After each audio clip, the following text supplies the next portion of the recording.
बिस्मिल्लाहिर्रहमानिर्रहीम। मैं हूं प्रोफेसर शिराज सागर और आप देख रहे हैं मेरा चैनल गुफ्तार एकेडमी। अजीज तलबा, आज मैं 12वीं जमात के लिए एक इंतहाई अहम मजमून लेकर हाजिर हुआ हूं, जिसका उन्वान है सैलाब की तबाहकारियां। ये मजमून पहले भी बहुत अहम रहा है, लेकिन इस साल इम्तिहानी नुक्ता निगाह से पहले से ज्यादा अहम हो गया है।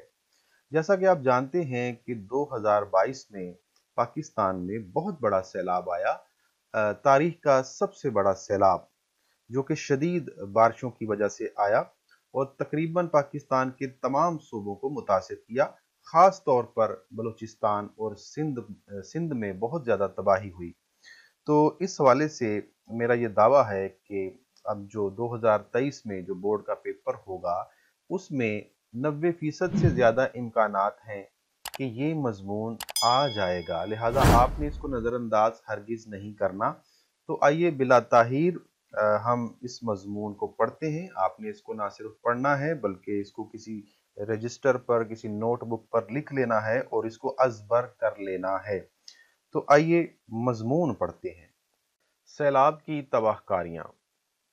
आगाज एक शेर से करते हैं कि जल्जले हैं, बिजलियां हैं, कहत हैं, आलाम हैं, कैसी कैसी दुख्तराने मादरे अय्याम हैं।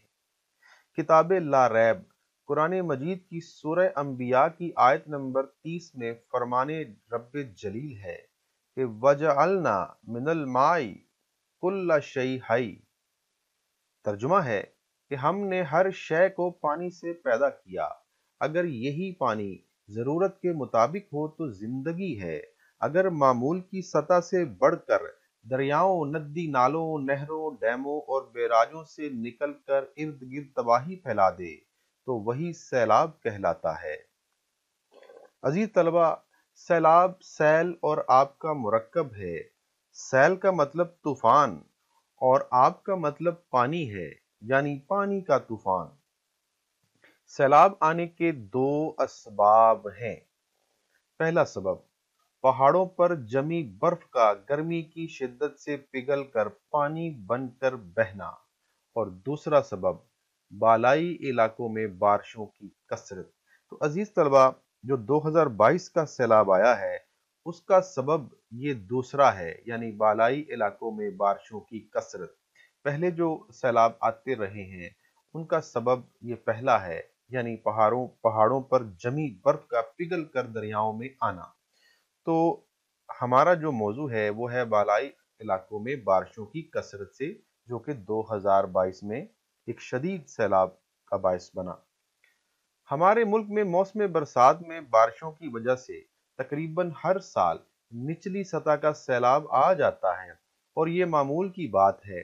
मगर बाज़ औक़ात बड़े पैमाने पर आने वाले सैलाब तबाहकुन होते हैं, जो निज़ाम ज़िंदगी को दरहम बरहम कर देते हैं। अल्लाह ताला ने इस कायनात को और इंसान को एक खास मकसद के लिए पैदा किया है, और ये दुनिया दारुल अमल है, जबकि इंसान ने इसे दारुल आराम बना लिया है। ये दुनिया आजमाइश गाह है, जबकि इंसान ने इसे ऐशो इशरत की आमाज गाह बना लिया है और खुदाई अहकामात की नाफरमानी, नाशुक्री का शेवा इख्तियार कर लिया है। खालिक कायनात अपने बंदों को आजमाता है और नाफरमानी करने वालों को सजा देता है और फर्मा बरदारों को दुनियावी और उखरवी इनामात से नवाजता है। कुरान पाक की सूरह बकरा की आयत नंबर 155 में इरशाद है, हम तुम्हें कुछ खौफ, भूख, माल की कमी, जानों और फलों की कमी से जरूर आजमाएंगे और साबिरीन को खुशखबरी दे दो। सैलाब भी आजमाइश की सूरत होते हैं। कुरान में सरीहन वाज़ेह कर दिया गया है कि अल्लाह के अहकामात से बागी लोगों को सजा देने के लिए पानी से भी काम लिया गया है। जैसे कि हजरत नूह अलैहिस्सलाम की कौम पानी के तूफान के जरिए तबाह हुई, मिस्री दरियाए नील की तुगयानी से तबाह होते रहे। ये वाकयात इंसानी नाफरमानी के मुंह बोलते सबूत ही नहीं, नाफरमानों के माथों पर मौजूद बदनुमा दाग और इस तरफ वाज़े इशारा है कि इंसान अपनी नाफरमानियों की बदौलत कैसे पल भर में खसो खाशाक की तरह पानी पर बहते हुए रिज़्क़े खाक हो जाता है। और इस साइंसी दौर में जदीद टेक्नोलॉजी इस्तेमाल करने वाला इंसान बेबस हो जाता है। सैलाब के सामने सैलाब कमीशन और क्राइसिस मैनेजमेंट बेबस हो जाती हैं और इससे फसलें बर्बाद, मवेशी, सड़कें, पुल और आबादियां नहरों की नजर हो जाती हैं। तरक्याती मंसूबे हवा हो जाते हैं, खुराक की रसद नहीं पहुंच पाती और मनाजिर ऐसे कि इंसान अल हफीज अल अमान पुकार उठता है। ऐसी वीरानी और उजड़े दियार जिनमें दिल लगना मुहाल हो जाता है। बकौल बहादुर शाह जफर, लगता नहीं है दिल मेरा उजड़े दियार में। दुनिया में ग्लोबल वार्मिंग की वजह से हैरत अंगेज तब्दीलियां रूनुमा हो रही हैं। या तो शदीद खुश्क साली या गैर मामूली सैलाब आते हैं, कभी तूफान आते हैं तो कभी आंधियां और कभी सुनामी आते हैं। ये नाम ही तबाही और बर्बादी के किस्से हैं। इनसे बड़े बड़े बुहरान और अलमिए जन्म लेते हैं। लोगों में जिस्मानी बीमारियों और वबाई अमराज फैल जाते हैं। मुआशरे में बेबसी और नफसियाती अफसरदगी आम हो जाती है। बकौल शायर, वो जो प्यासा लगता था सैलाब ज़दा था, पानी पानी कहते कहते डूब गया है। सैलाब आते हैं तो शहर और गांव दोनों गजबनाक पानी की जद में आ जाते हैं, लेकिन सैलाब से ज्यादा नुकसान देहातों में होता है। गरीबों के कच्चे घरौंदे पल भर में पानी की नजर हो जाते हैं और छतों के गिरते ही चश्मे जदन में फूल से मुस्कुराते बच्चे मछलियों की खुराक बन जाते हैं और मर्दो जन और पालतू जानवरों के बेजान लाशें पानी पर कागज की कश्तियों की तरह हचकोले खाते नजर आते हैं। आफत बालाए आफत ये कि सैलाब में सांप, बिच्छू, हशरातुल अर्द और दीगर जहरीले जानवर बकसरत दरख्तों के साथ चिमटे होते हैं, जो दरख्तों पर पनाह लेने वालों को काट कर मार देते हैं। खड़ी फसलें तबाह हो जाती हैं और किसान कफे अफसोस मलता रह जाता है। चंद लम्हों में पानी का मगरमच्छ बहुत कुछ हड़प कर जाता है। हर तरफ आंसुओं, आहों और बेबसी के मरसियों और नोहों की दिलदोज आवाजें गूंजती सुनाई देती हैं। मीर तकी मीर का शेर है, किन नींदो अब तू सोती है, ए चश्मे गिरिया नाक, मिजगां तो खोल, शहर को सैलाब ले गया। तबाही का दूसरा मरहला उस वक्त शुरू होता है जब पानी उतरने लगता है, क्योंकि सैलाब से हजारों वबाई अमराज फैल जाते हैं।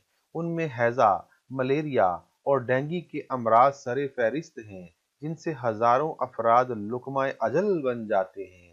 सैलाब एक इज्तमाई आफत है जिससे पूरी कौम मुसीबत से दो चार हो जाती है।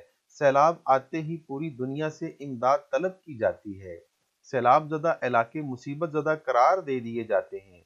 हमारी फौज या हमारी बहादुर अफवाज सिविल हुकूमत की मदद के लिए निकल आती है और सैलाब में घर से लोगों को कश्तियों के जरिए कंधों पर उठाकर शहतीरों की मदद से या हेलीकॉप्टरों के जरिए पानी में घिरे जजीरों से निकालकर महफूज मकाम तक पहुंचाती है और दीगर अफराद को खुराक फराहम करके जिस्मो जान का रिश्ता बरकरार रखने में मदद करती है।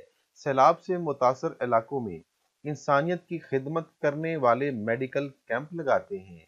फील्ड अस्पताल, खैमा बस्तियां बसाकर मुतासरीन की मदद की जाती है। महकमा सेहत इंसदादी तदाबीर इख्तियार करते हुए सैलाब ज़दा लोगों को टीके लगाता और अद्वियात मुहैया करता है। हैवानात के डॉक्टरों की टीमें सैलाब के कैंपों में फिर कर बीमार मवेशियों का इलाज करते और हिफाजती टीके लगाती हैं। महकमा माल इन कैंपों में इंसानी खुराक और मवेशियों के लिए सब्ज और खुश्क चारा वगैरह पहुंचाने का बंदोबस्त करता है, मगर इन सब तदाबीर के बावजूद कसीर तादाद उन सहूलियात से फायदा उठाने से कासिर रहती है, जिसकी बड़ी वजह हुकूमत का बर वक्त इकदामात न करना और गफलत बरतना है। अक्सर मकामात पर हकूमती ओहदेदार फकत पानी में उतर कर तस्वीरें बनवाते हैं, मीडिया कवरेज हासिल करने के लिए कैंप लगवाते हैं, मगर उनके वहां से चले जाने के बाद तमाम सहूलियात भी खत्म कर दी जाती हैं और कैंप भी खत्म हो जाता है। इस तरह मुतासरीन सैलाब بے بسی اور بے چارگی کے عالم میں کسی مسیحا کے منتظر نظر آتے ہیں، اور یہ انتظار کبھی ختم نہیں ہوتا۔ سیلاب سے متاثرہ علاقوں میں حکومت کچھ کرے نہ کرے، مگر مختلف این جی اوز، فلاحی ادارے، بالخصوص ایدی foundation, Alrashid trust, Lashkar Taiba, Alkhidmat foundation, boy scouts, civil society اور پاک فوج کے جوان امید کے چراغ جلائے رکھتے ہیں اور دکھی انسانیت کی خدمت میں خواہ تن مصروف نظر آتے ہیں۔ بقول شاعر، یہی ہے عبادت، یہی دین و ایمان، کہ کام آئے دنیا میں انسان کے انسان۔ سیلابی پانی اترنے کے بعد متاثرہ لوگ اپنے دیہاتوں کو لوٹتے ہیں۔ کچے مکانات کے مالکوں کے لیے دوبارہ مکان کی تعمیر جوئے شیر لانے کے مترادف ہوتی ہے۔ ایسے میں بے بس عوام بینکوں سے قرضے لینے پر مجبور ہو جاتے ہیں۔ فلاحی اور سماجی تنظیمیں بھی مدد کرتی ہیں۔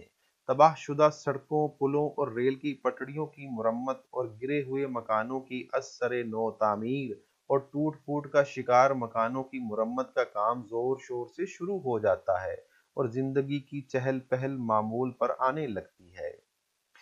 عزیز طلبہ، پاکستان میں 1956، 1973، 1983، 1992، 2010 اور 2014 میں تباہ کن سیلاب آ چکے ہیں، مگر 2022 کا سیلاب کھربوں ڈالر کا نقصان کر گیا۔ سیلابی علاقہ نو گو ایریا بن گیا۔ یہ سیلاب پاکستان کے تمام صوبوں میں تباہی مچا گیا۔ عالمی مبصرین کے مطابق 2022 کے سیلاب سے جتنی تباہی ہوئی وہ ایشیائی سونامی سے زیادہ ہے۔ یہ سب دیکھ کر انسانیت تڑپ اٹھی۔ یہ دہشت کا منظر، یہ وحشت کا منظر، قیامت سے پہلے قیامت کا منظر۔ 2022 میں پاکستان میں سیلاب کی تباہ کاریوں کے باعث تقریباً 1200 افراد لقمہ اجل بن گئے اور 7000 افراد زخمی ہوئے۔ ملک بھر کے 80 اضلاع بارشوں اور سیلاب سے متاثر ہوئے۔ بارشوں اور سیلاب کے باعث ملک بھر میں 3,72,000 گھر مکمل طور پر تباہ ہوئے اور جزوی طور پر 7,33,000 گھروں کو نقصان پہنچا۔ ملک بھر میں 245 پلوں کو حالیہ بارشوں سے نقصان پہنچا۔ کل تقریباً 5,000 کلومیٹر طویل مختلف سڑکیں بارشوں اور سیلاب سے متاثر ہوئیں۔ 8 لاکھ سے زائد مویشیوں کا نقصان ہوا۔ 2022 میں پاکستان میں جولائی اور اگست میں 30 سالہ اوسط کے مقابلے میں قریباً 190% زیادہ بارش ہوئی ہے، جس کے نتیجے میں سیلاب سے صوبہ سندھ کو سب سے زیادہ نقصان پہنچا اور 30 سالہ اوسط سے 466% زیادہ بارش ہوئی ہے۔ ملک کے شمال میں پہاڑوں سے شروع ہونے والا سیلاب ہزاروں کاروباری اداروں اور بنیادی ڈھانچوں پر فصلوں کو بہا کر لے گیا ہے۔